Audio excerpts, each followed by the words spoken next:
Meaning epistemology involves the direct formation of knowledge that's synthesized through our conscious experience that contacts objects within our surrounds, which characterizes the environment in a set of conscious processes with associativities to consciousness objects, and also materials and substances that have these savory, flavory qualities to them,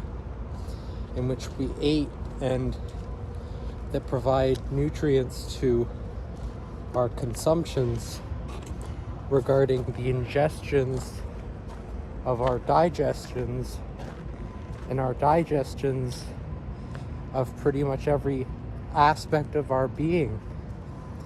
that requires, in some sense, its own self-consuming to be able to sustain or maintain any process at all. And that's because we're bound to conditions that situate us in the environment in relation to a set of demands which require us to sustain ourselves in a particular set of manners, in contrast to other conduct and behaviors which we less essentialize in our pursuits for more deeper meanings in life, and which are secondary to the preliminary concerns of our existence, which tend to be these more universalizing and essential aspects of our being, but also aspects that require an understanding and appreciation of individual differences and strengths, and in particularly how these individuals, through their strengths and exemplification of self-virtues, such as honesty that pertains to a truthiness of things, and truthiness in a good way that exemplifies true information in its most purest conduct, and with clearer communication that obtains a sense of what is true in relation to accurate anticipations of aspects of the objective and what is ultimately known to be true, and which is really actually true and really actually the case in regards to the physical and the objective surrounds, and particularly what is more objective and in some sense more physical, or more not so much real, but which is more direct and in some sense matters more to us as individuals because it pertains to our direct concrete metabolisms and our material interactions with the surrounds through these consciousness objects that pertain to our direct subjective experience, and the instantiation of information from the subject matters of our consciousness and psychological mind that operates dynamical to a set of processes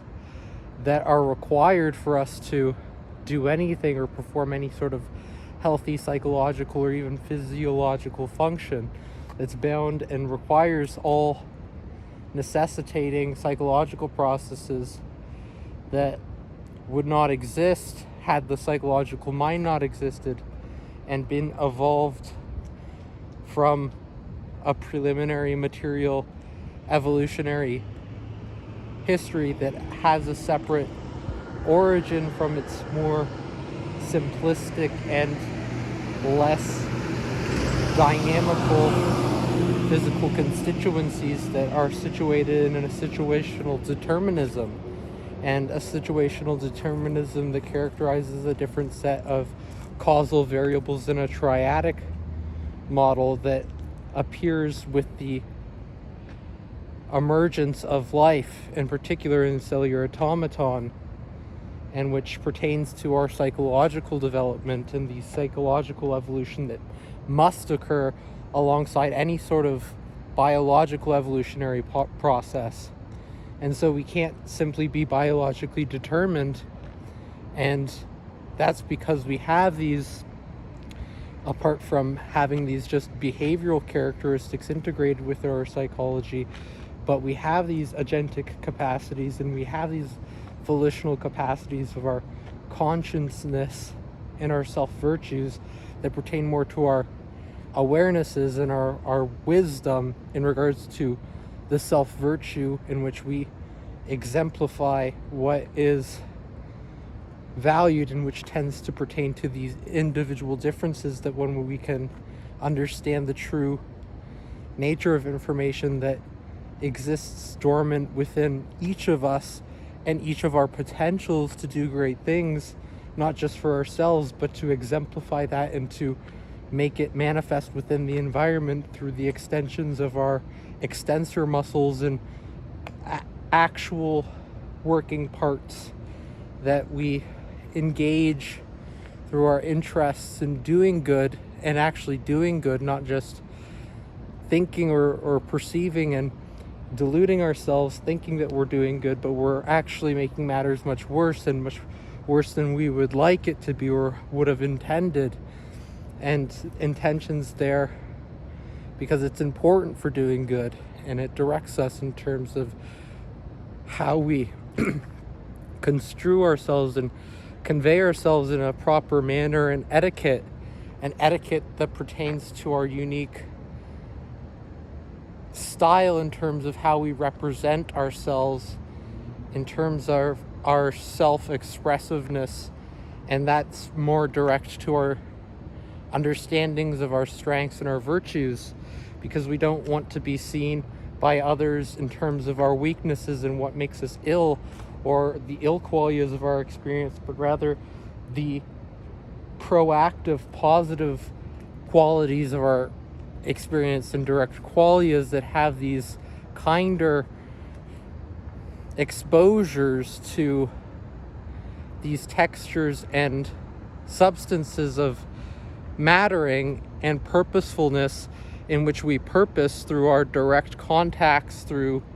what gives us a deep sense of things and sense making, what makes sense to us, and not just what makes sense to us and actually does good, and what is sensibly good. And that's the message I want to leave you off with for this video. So I hope you enjoy. Bye.